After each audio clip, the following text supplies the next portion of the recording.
Hi, I'm Bill Arnold. Thank you for listening to this podcast of Real Recovery. There are many more podcasts available at myfaithradio.com. Your support makes this possible. Thank you. Welcome to Real Recovery. Bill Arnold on this side of the studio, and just across the way, a man straight out of the penalty box, George P. Fraser. Hello, George. 5 for fighting, just like last week. I know. Here you go once again. George, we've got a great show. We've got one of our favorites here tonight, Dr. Tim Walsh. We're going to bring him on in just a minute, time permitting.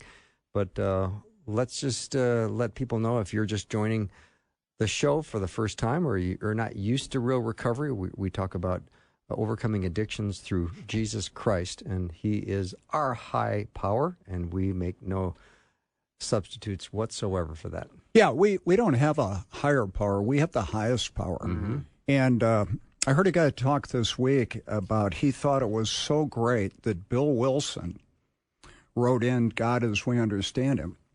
And I heard that and thought, you know what? That's absolutely the worst thing that could have happened. And really where they got that wrong, as you know, Bill, because you've been on the show for 13 years with me, we talk about it a lot, that it was how far you were along in your understanding of your relationship with Jesus Christ. And I was thinking, how many people have heard that and think they're okay? Because the reason you're in recovery in the first place is you're your own God.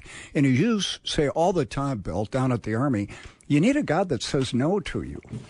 Mm-hmm. And otherwise, it's just a magic genie that you get what you want. And I thought, I wonder how many people didn't get saved because of that. It's really harm reduction to get sober, not saved. And one of the reasons I love our guest tonight, Tim Walsh, Tim was at the Minnesota Adult Teen Challenge when I was working at the Salvation Army, and we were somewhat competitors, but I had to go to a counseling education unit one time, and this guy was giving a talk. I saw Teen Challenge. I thought, okay, I'm going, and the first thing he said, I had to get it for my CEUs. Yeah, I thought this wasn't today. I had to come back from South Beach in Miami, and I really don't want to be here. And I thought, way to grab the audience. This is our guy. Yeah. But he built Up Teen Challenge from about 300 to over 1,000. And he's a strong Christian man who has a PhD. He gets recovery. He's a workout guy, and he's one of the nicest guys ever. And I love having you on the show because you help my recovery. Thanks, George. You're somebody I really admire, and we've become good friends. Mm-hmm. And I know Bill feels the same way. Yeah, and Tim is the Chief Executive Officer of North Star Regional, and he's been a frequent guest on Real Recovery. And whenever we get him on, we're always very excited because we learn lots. So, Tim, you're going to talk tonight about the motivation for recovery and life transformation. It's a complex subject, isn't it? Yes, it is. Yeah. Thank you, George, and thank you, Bill. And I love being here, and I just appreciate that. And it's an honor to be here, to be invited to speak to your audience and to do that with you. So as we look at motivation, motivation is hard. It's complex. We need motivation even to get up in the morning. And whether we know it or not, our mind is always looking at the future, is always thinking about the future, even if we're not conscious or aware of it. And I would say that we always need something to look forward to and something that we're working towards. And that's how we gear our behaviors to move towards those things. In fact, the reason we call emotion gets us in motion towards the goal of whatever it is that we're going after.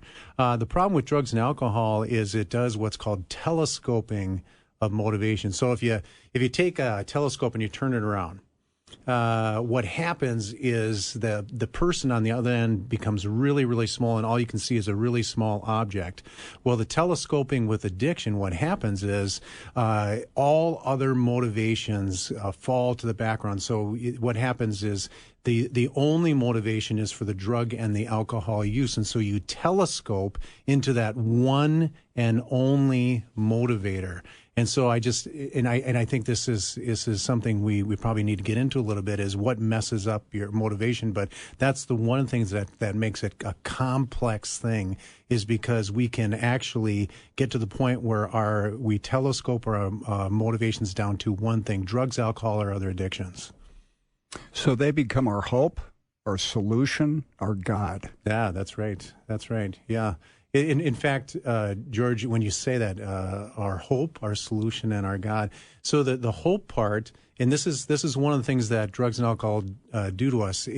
If we were to give a voice to drugs and alcohol or other addictions, it's this promise of something being awesome, of something being amazing, of an outcome that will take care of our problems, where our problems then fade into the background. It becomes our one and only solution. And we believe that by doing that, we're going to be in this wonderful oblivion, and every single one of those things is ultimately a lie. So true. It sure entices and enslaves, though, doesn't it? It sure does. It sure does. Yeah. And so when we talk about somebody who is trying to get the motivation to sustain and maintain recovery, but then to also transform their lives, oftentimes we'll say things to them like, you have to have good motives. Well, I don't know about you, George and Bill, but I have layered emotions. I have what you'd call good emotions layered on top of other motivations, on top of other motivations. And so what I say to my clients, and I'd be interested in what you have to say about this, George, especially, is I say take all of your motivations and have those all start focusing in on your recovery. And if your motivation is to stay out of jail, then that's a great motivation. If your motivation is, I don't want to go to treatment ever again, that's a great motivation. If you never want to see me as your counselor ever again, that's a great motivation. I don't sort it into good and bad motivations. So really, there's some incentive involved here for changing my behavior, fair? Yeah, that's right. Yeah. And I got to switch away. How does the Holy Spirit in that? Because I would think it would have to convict me, but at the same time offer me hope. Mm-hmm. Yeah. Yeah, so and that is the role of the Holy Spirit, is to hold us accountable, to convict us, actually to guide us, to actually search us. What I love about what the Bible says in Romans 8 about what the Holy Spirit does is the Holy Spirit will actually come within us, will search us, will even look into the depths of who we are, will sort out what's really going on with our hearts. Will then translate that up to the Father God, and then we also then are represented and advocated by the Holy Spirit to God. And so that is, if you talk about true inspiration and true motivation, the Holy Spirit is what can bring us right down to the depths of our soul and motivate us in a certain direction. I love that, especially the parts I understood. How about you over there? Yeah, me too, Jordan. I'm taking notes. That's really good. I'm back on the telescope. You know, I have one so I can keep an eye on my neighbors, so that analogy worked well. Well, yeah. If you flip it around now, you'll just see a little bitty image, yeah. No, I like that. So early in recovery, for most people, the reason we don't want to quit is we love doing drugs and alcohol, even though it's killing us. Yeah. That's our pleasure source, our reward. Yeah. So in the brain, how do you switch that? Yeah. Well, no, let's first of all talk about what that is. Okay. What George is talking about is when we're addicted, the brain does two things. One is it's that narrowing of all of our pleasures to one. We're narrowing of all the pleasures to one. But what starts to happen, of course, as you know, George, is the pleasure, it gets less and less and less as we build up what's called tolerance. So that's the first thing is we take it for the pleasure, but the pleasure actually goes way down and the pain of what we experience and the consequences of what we experience go up. And then the other thing that happens within the brain with motivation is we start taking drugs and alcohol to avoid our problems, but actually our sensitivity to problems, to stress, to complications, to pain, our sensitivity to pain goes way up. So the motivation initially for taking drugs and alcohol and for the addiction is one thing. The after effect is the other thing, and it actually works in exactly the opposite direction. Kind of an example would be alcohol's really a depressant. Yes. Yeah, that's right. Yeah. So another example is of course, what happens is if you took a stimulant. Of course, it does stimulate. You know. What do you mean if I did? Yeah. Yeah. Well, when you did. Back in the day. Back way back in the day. Or Mr. Coffee every morning. Right. Yeah, and of course that's one of the things that messes up our motivation is you get a peak And that is rewarding. Let's be honest. That peak that you get from any drug or any stimulant or any addiction, that's why we initially have that addiction. But then you have what's called a crash, and the crash is experiencing withdrawal. And what starts happening when you experience withdrawal is then you have an increase in your craving, your urges to use again, and so it's this vicious cycle. What's the word for that? The crash, withdrawal. Okay.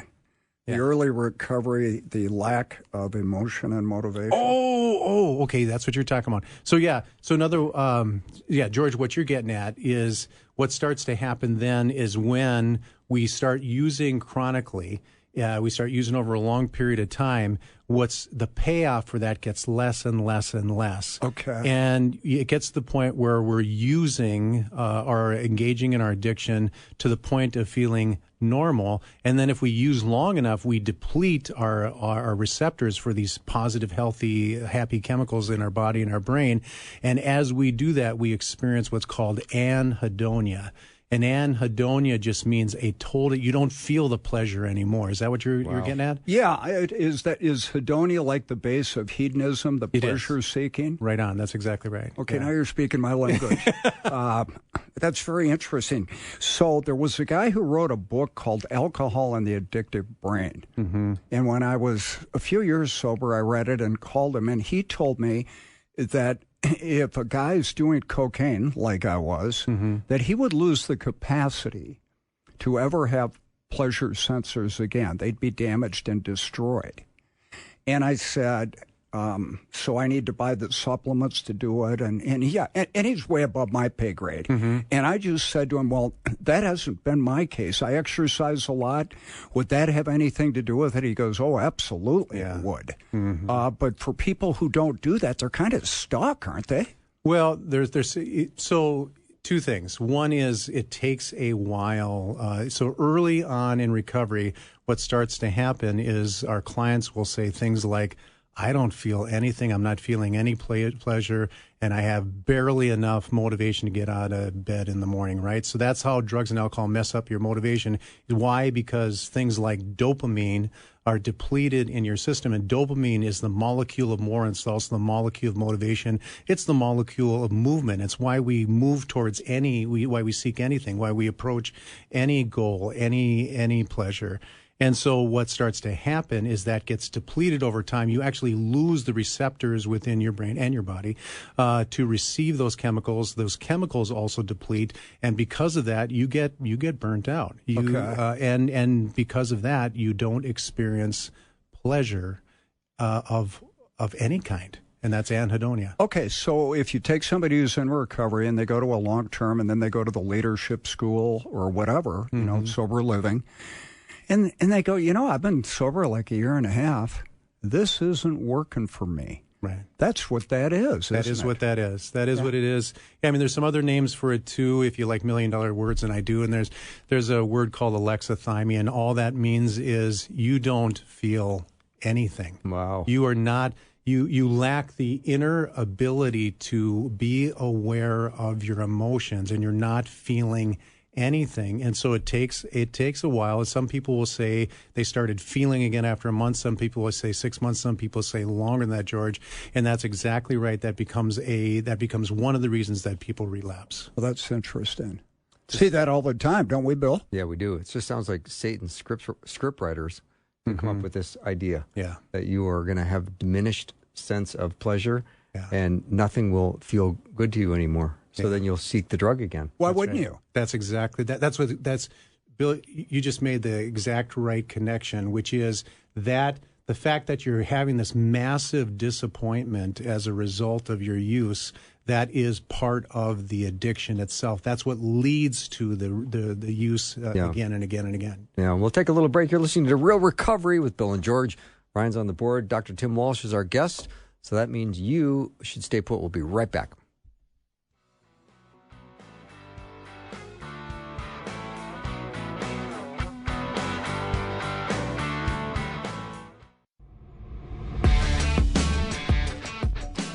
We are back with Dr. Tim Walsh, who's the Chief Executive Officer at North Star Regional. Bill and George, you are listening to Real Recovery as we are learning about motivation for recovery and life transformation. Quite an interesting conversation we've got going, George. Well, it's really interesting as always, but what he does is point out the problem and then give us a solution later, and that's what we like. Mm-hmm. Talk about the side conversation you just had during the break. Oh, about the reason we haven't had him on in 2 years or a year.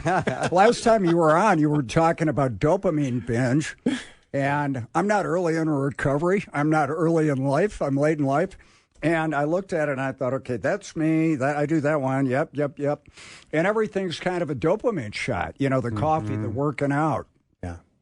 Yeah. Stanley Cup playoffs, golf. Right. But if you can do those things in moderation and then that dopamine becomes a mix of the other natural chemicals in your body and brain that are good for you. You got endorphins, you got serotonin, you got oxytocin, you got this mix of other chemicals.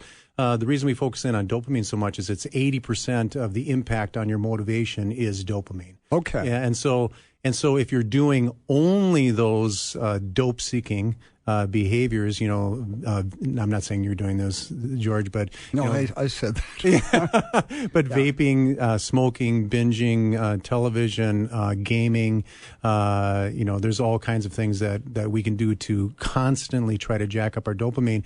But what happens with dopamine is it depletes. And it depletes in all the ways I just described. The receptors shrink. The chemical doesn't stay in your synapse long enough. You actually get a reduction of the chemical itself. And then the reason that's why we've gotten into spiritual disciplines, spiritual practices, and so on. Why? Because those don't deplete. Those renew. Those regenerate you. And where we went in our discussion is that's oftentimes where people start to have slips or a full-blown relapse is because they're not getting the payoff they're used to. They're still not feeling the feelings on the inside, both good and bad, and they don't have even enough dopamine to motivate them. So they're not getting the payoff, and so that's what you were talking about, George. That's what oftentimes precipitates a slip, which means one-time use and not full-blown continued use, or relapse full blown where you're continuing to use. Makes a lot of sense, Bill, because most of our guys, I know for me, I got in for negative consequences, and you're willing to do the work. You get the gift of desperation from God that you're willing to do whatever it takes. You're down far enough. Well, when the consequences go away, which they do after about a year usually, you need a return on your investment. Yeah. You feel like, hey, I should be getting more out of this. Where's the freedom in Christ I keep reading about? Right. Where is it coming? And you don't feel it. And it's real easy to go back then, right? Yeah. No, that's right. That's right. And so that's why, during that time, and we're going to get into all the different things that can motivate us during that time that will sustain and maintain that motivation. But that's when we're at the greatest risk. That's when we need the most support. That's when we need to be in touch with a sponsor or a recovery coach or somebody like that. That's when we know that our judgment is still being affected by our addiction. And so because it's being affected by our addiction, that's why we need those additional supports in our life. That's really solid.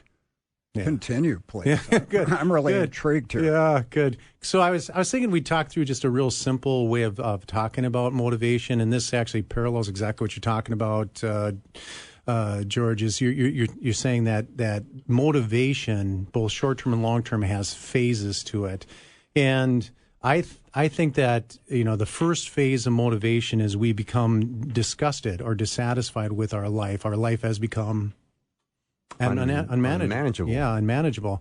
And I missed that one. You guys got it. Yeah. I thought, George, how did you miss that one? Well, mine is unmanageable, and I don't see it changing. It's a little late. Yeah, it is. It's totally unmanageable. Yeah. So our lives become unmanageable. So, in fact, I've even asked the client straight up. I said, do you think it's useful for me to say that you get to the point where you hate your addiction? And then they will say yes. In fact, I've rarely had anyone who has a different opinion than that. And then they say, and by the way, I I hate who I am when I'm in the middle of my addiction. And so that's disgust. Now the Bible would call that remorse or constructive sorrow. And the difference, between, just feeling guilty and shameful is with constructive sorrow, you actually want to do something to repair the problem and to repair the relationship. And so you act in an effective way to repair the relationships to God, to yourself, to other people. And so that's the difference. But it starts with this strong sense that I'm sick of this. I'm tired of this. I don't want to live like this anymore. I don't want to be like this anymore. And typically we call that surrender or acceptance. Yes. Yeah. My way didn't work. Yeah, my way didn't work. Although at the same time, and I know this, but my clients will say that's not enough. It's not enough. In fact, disgust can lead to shame, and shame can lead to the addiction cycle all by itself. And so you gotta have something that gets you out of I don't want to be like this. I don't want this anymore. I want to have a change in my life. And so the second phase that a person starts to get into is more the positive motivation of I want a new life. I can be better. I want something better. I am better than this. So I don't know if you can relate to that, George, as a phase that a person goes through. Relate to I am better? Yeah, that's right up my alley. But here's the deal, I think, when you go back, is I surrender. But the hymn is I surrender all. And what I see a lot of people do is, okay, you can have my drug and alcohol problem, but I'm going to keep my sex, my gambling, my gaming, the rest of it. Yeah, I'm not giving that. I surrender some. Very good. And that doesn't work. And it's interesting that maybe the next time they come back, if God allows them to, they'll give up more and more. But I think it's a lot more powerful. And we don't have drinking or drug problems. I'm selfish, self-centered, egocentric, and self-seeking. And that's the core. Yeah. And that's the part. I'm the problem. Mm-hmm. It's not what I do. Yeah. I always thought, and I think most of my guys do, I'm a pretty good guy. I'm not looking for any feedback here, by the way. I'm a pretty good guy. I drink too much. I work hard. I play hard. Mm-hmm. Honest guy. No, mm-hmm. and no. Yeah. And when that starts getting peeled away, you got to have a reason to stay in the game, right? Yes, that's right. That's right. And the I surrender some that you were talking about, it's the things that you don't give up that end up tripping you up, aren't they? Well said. Yeah. Yeah, and so one of my friends, Dennis, he has this saying to clients, and he says, "You know what? When it came to our addiction, we were all in. We were all in our addiction, but we're not going to be all in on a recovery." And that's where the I surrender all comes in. Even if it means that you might have to detach from certain relationships, even if it means that you have to give up doing some of the things that you used to enjoy doing that lead to your next relapse, it's I surrender all. The only thing we show moderation in as addicts is our recovery work and our walk with the Lord. Otherwise, we're all in. Yeah. I miss Dennis. We had him on the program. Yeah. And I worked with him at Fairview for a long time. Good man. Yeah, he is a good man. Yeah. So the next phase is, and again, this all by itself is not enough either, but having a decision, and that is a continuous process of decision making. In other words, we have to decide every day to stay in recovery. Recovery is an everyday decision. It's a moment by moment decision.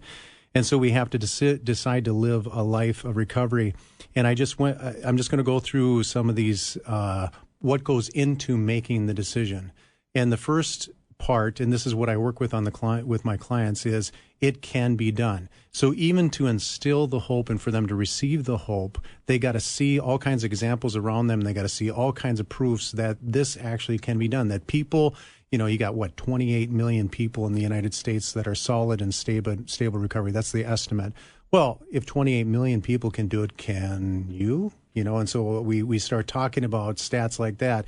If it gets up to 76% people after 10 years no longer are diagnosable with an addiction, they don't meet the criteria anymore. Well, if that's true for them, can that be true for you? And then the next thing is the person may decide that, yes, this can be done, but then they struggle with, well, yes, but can I do it? And so that's when I might ask them a question, really right pointed question of, is there something really special and unique about your addiction? Because there must be something special and unique about your addiction if all these other people can do it, and for some reason, and maybe please share that with me, why you couldn't do that. So that's another motivator to get to the point of, yes, I'm going to make a decision. I'm going to make a commitment in that direction. Tim, it just sounds you very lovingly got into someone's face. Didn't it, George? Yeah. No, that was just beautiful. Yeah, it is though. But I think that's really common because if you're in rehab, I've been there 3 times myself so far, and they bring the people in from the recovery groups. You think these yahoos are being paid because they're happy that they're sober, and you're in there and you're not real happy at that moment. Might be going to jail, and these guys are laughing and joking, and it's like, it's not funny. The best thing I ever heard, I took steps that I didn't think would work, and I got results I can't deny. Oh, that's good. And you have to have a belief, and I think a lot of it, and I know at Teen Challenge, the guys who went through the program, the men and women that are working there, the JPs and Jakes, those guys. Yes. And they're going to say, hey, I did it. I thought the same way. Stay in the game. That's right.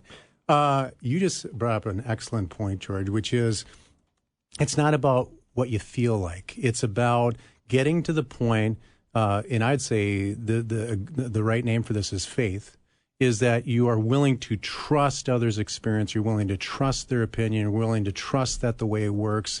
And then you act upon it. Well, that's faith. You trust, you obey. Trust and obey is faith.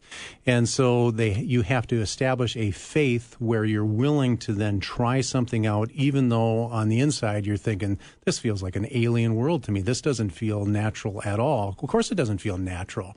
At first it's not going to feel natural. So you actually have to do something that is not a part of your willpower, but of someone else's will. So one of the greatest examples I know of that, is if you think we're talking to you and we haven't done this, Dr. Walsh was playing tennis.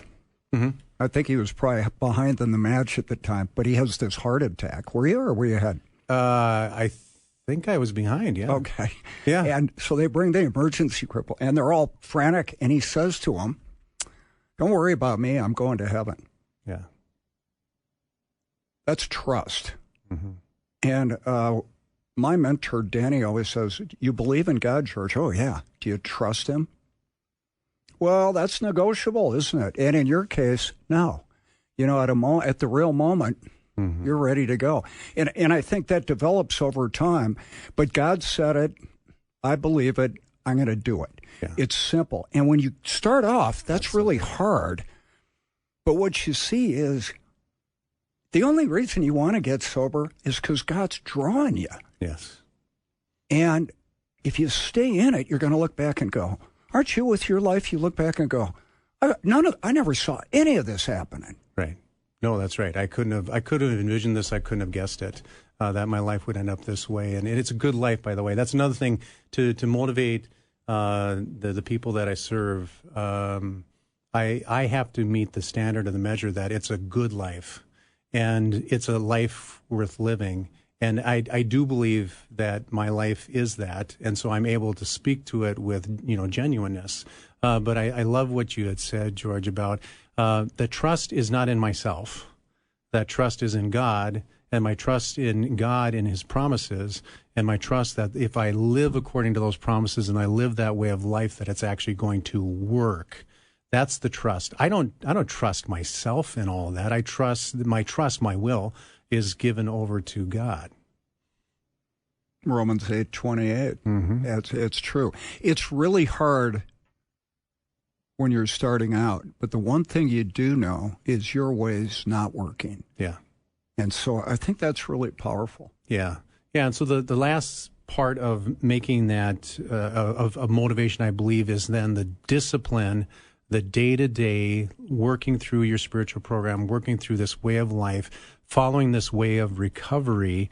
And it is a plan that you follow. You follow a structured plan of what that looks like day to day to day. And that means who you hang out with, what you do with those people. It's an entire plan of how you're going to work every aspect of your health, your spiritual health, your emotional health, your mental health. All of that becomes a structured plan. Why? Because you need that structure and you need that discipline in your life in order to stay motivated and moving in the direction even when you don't feel like it. Couldn't agree more. I agree with that, George. We'll take a little break. You're listening to Real Recovery with Bill and George. Dr. Tim Walsh is our guest. We'll be right back.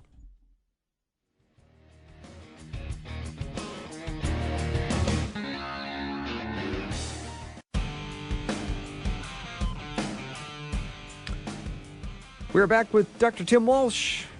George, I'm loving this topic, motivation for recovery and life transformation. Tim's really bringing it home tonight. Well, one of the things, he does, is that you don't work a program for life, you live it. Mm-hmm. And it continues. You don't get to a point where you don't have to do it anymore. And hopefully you'll want to do it. It's reinforcing. Yeah, that's right. And the reward is in... The reward is in the things that we do. So when we do, for instance, prayer, it's not that we're doing it for some other reward. That prayer is a reward in and of itself.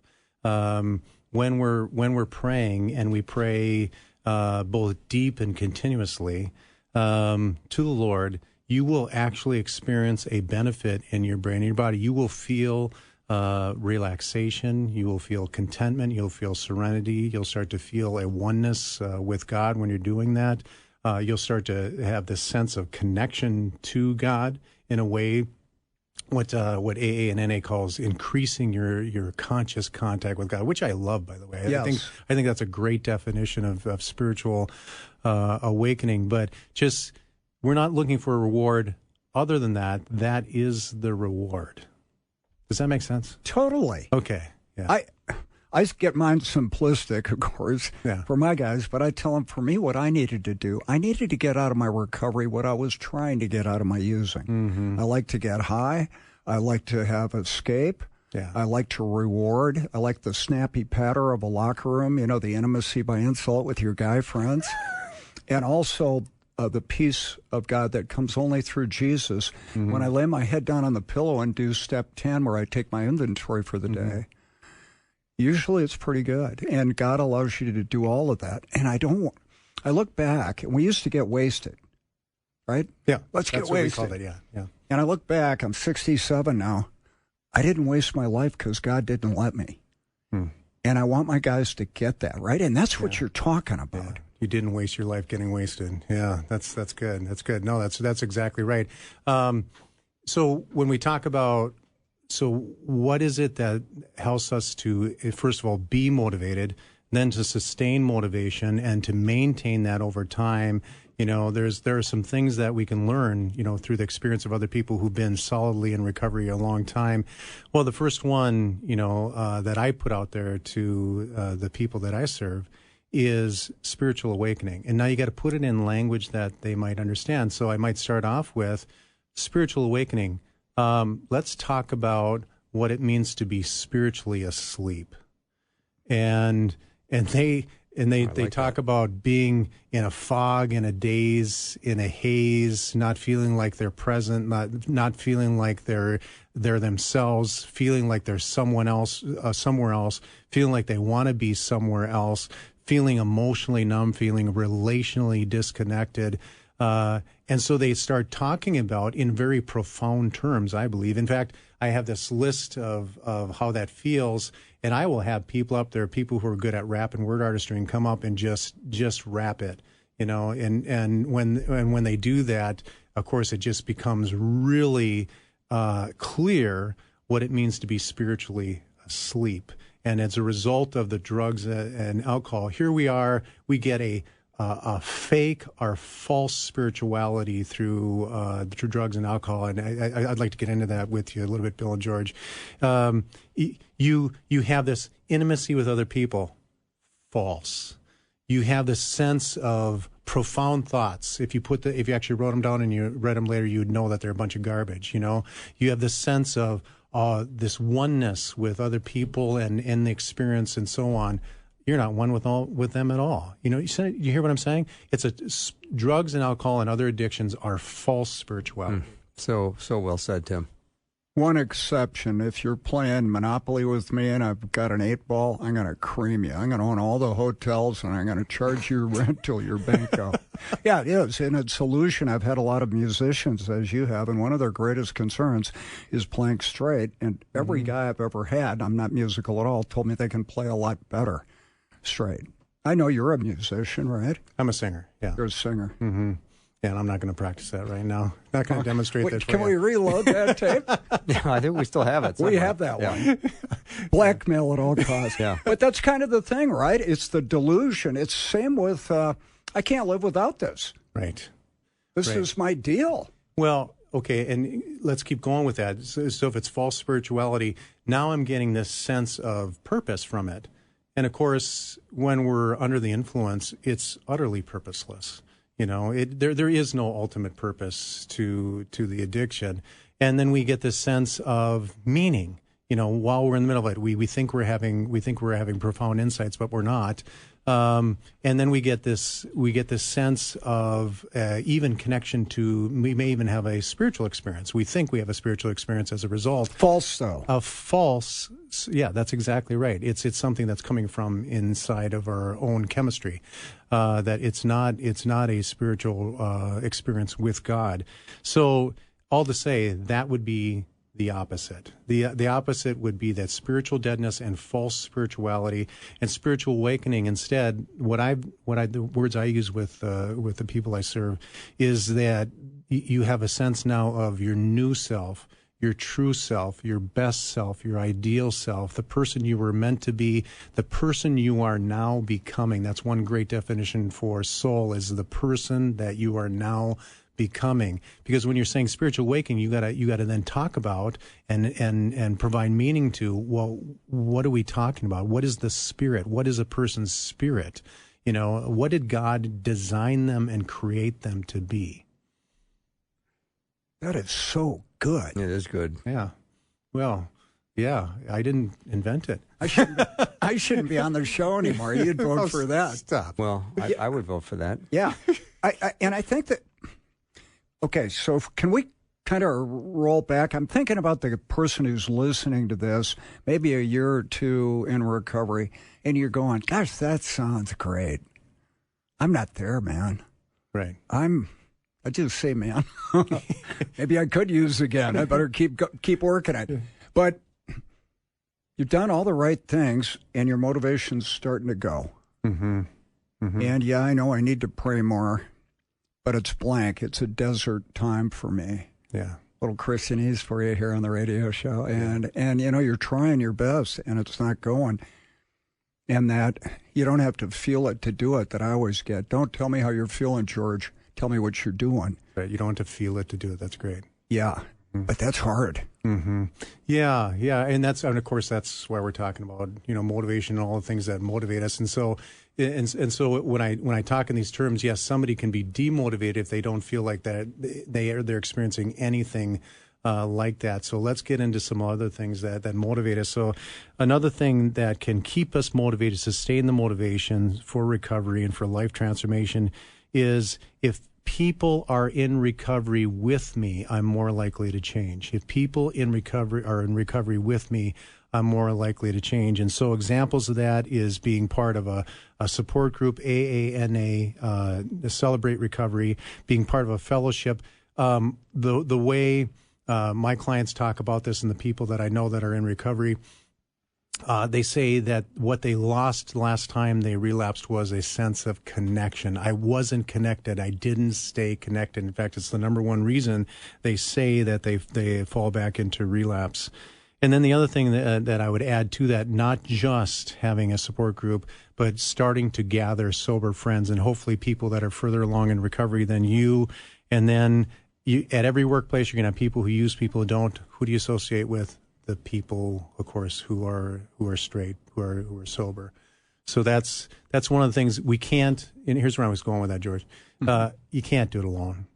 You can't do it alone. If you're looking for motivation to come from within, that's the way people talk about it. But honestly, most of what I do in my life is relational. Most of what motivates me is actually my love for, my care for, my obligation to, my duty for other people. It's the other people in my life that keep me going, and so that's what we need. All addicts, alcoholics, are selfish, self-centered, egocentric, and self-seeking. I'm guilty. And the Big Blue Recovery book talks about our drinking is but a symptom. And when you get sober after a while, you start peeling back the onions. But I like the part about the discipline. I noticed last week, and Bill isn't in recovery, but he's a very disciplined guy in his walk. And on the show, we use walk in recovery or walk with Christ as recovery. All Christians are in recovery. If you're not different than you were before you became a Christian, you might want to look at it. Yeah. You probably should have gotten called home. But I got out of my discipline the last couple of days because I had to do some work for other people. It was an emergency stuff, and I finally had to go, hey, I got to go work out. I'm losing it. I lost my serenity, and where I find is I start doing it. God, I'll take it from here. Here I come to save the day. And in a couple hours, man, I'm a mess. Yeah. Wow.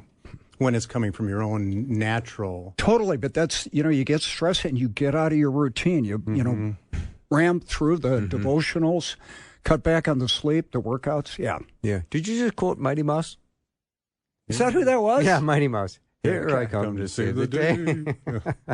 All right. We're going to take a break. Yep, Come right I back. guess that's it. I am kind of a mighty mouse. You're listening to Real Recovery. We'll be right back.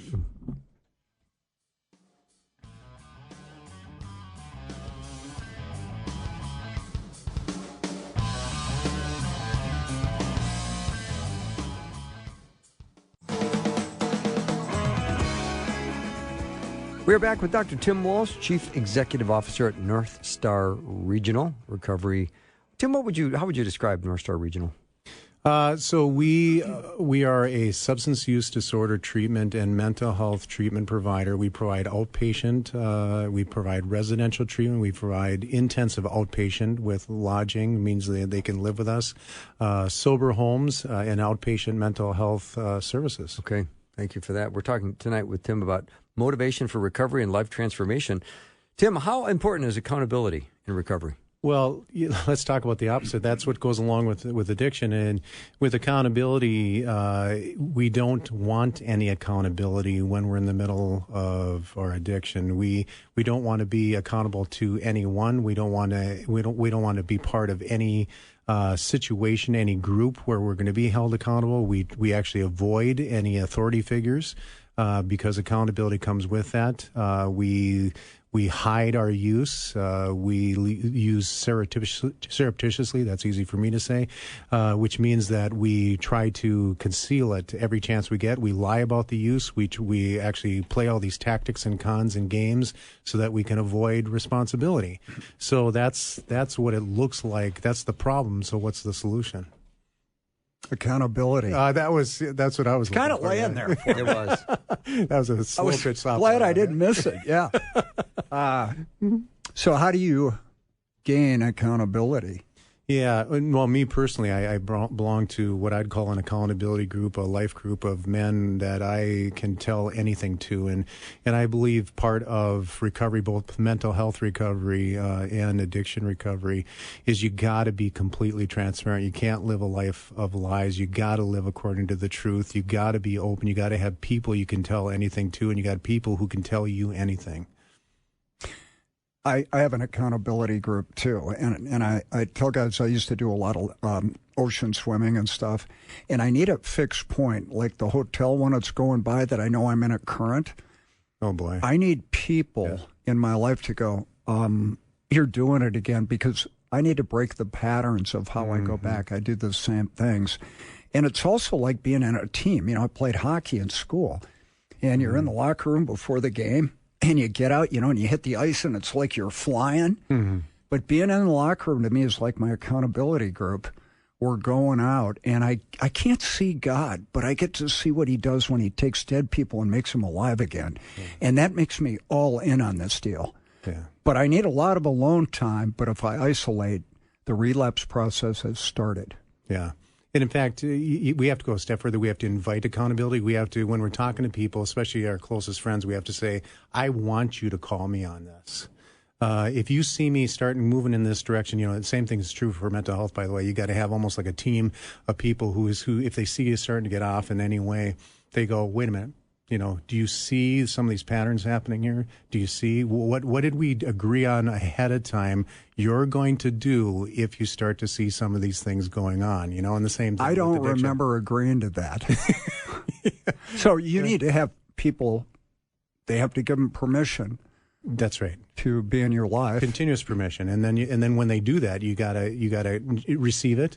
Let them know that you're receiving what they're having to say, and thanking them for it. And then I can nail them later, and I'll be sitting on it every day. And it's like, no, that's what it is. Iron sharpens iron, so one man another. Mm-hmm. And you need to get a good group of friends. Mm-hmm. And usually when you get sober, none of your friends are sober. So it's really hard. Yeah. And that's why I like sober living and extended care. Yeah, yeah. Because addicts are fun. Yeah. Well, and they're genuine. People in recovery are genuine. They're very open. They talk about real things. I love that. That's by the way, I love being friends with people in recovery because they're real. They're genuine. They can tell you exactly what's going on with them. They expect the same from you. They want to live on that level, not on a superficial level. Well, that's why we call the show Real Recovery, because Bill and I are two real guys. We're running out of time in life, but we're real guys. No, and I think one of the members of the band, the Kinks, you're old enough. Yes. Got sober and said reality is the biggest kick of all.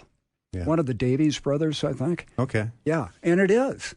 Yeah, and the getting real part with each other, which is you have to actually pause, do a gut check in with yourself, and then say, okay, I'm not gonna put forward a facade. I'm not gonna put forward an image. I'm not gonna try to protect my reputation here.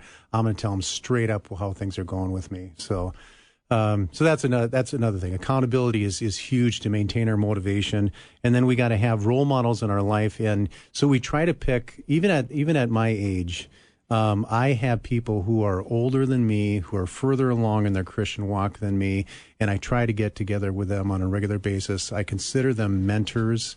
In fact, a lot of my friends are older than me. And I have to not maintain this prideful attitude that I've arrived. I have to be humbly open to having role models in my life who are more successful in many ways on their Christian walk than I am. And that has to be hard for you because you're out front and behind a mic all the time. You're kind of the guy a lot in your work. Yeah.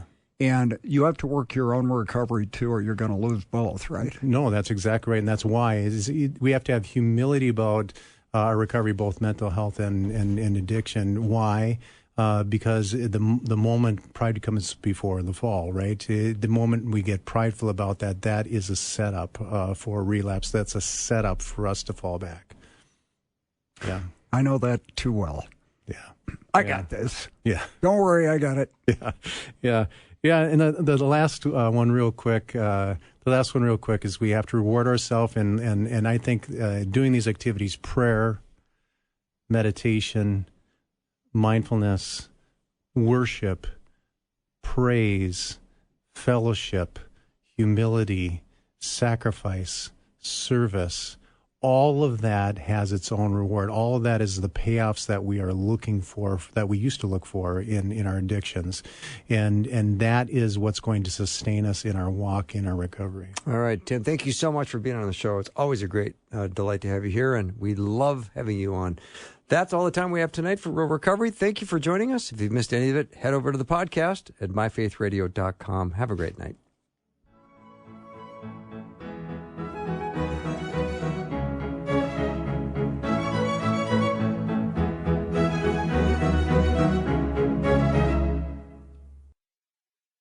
Thanks for listening. Programming like this is made available through your support.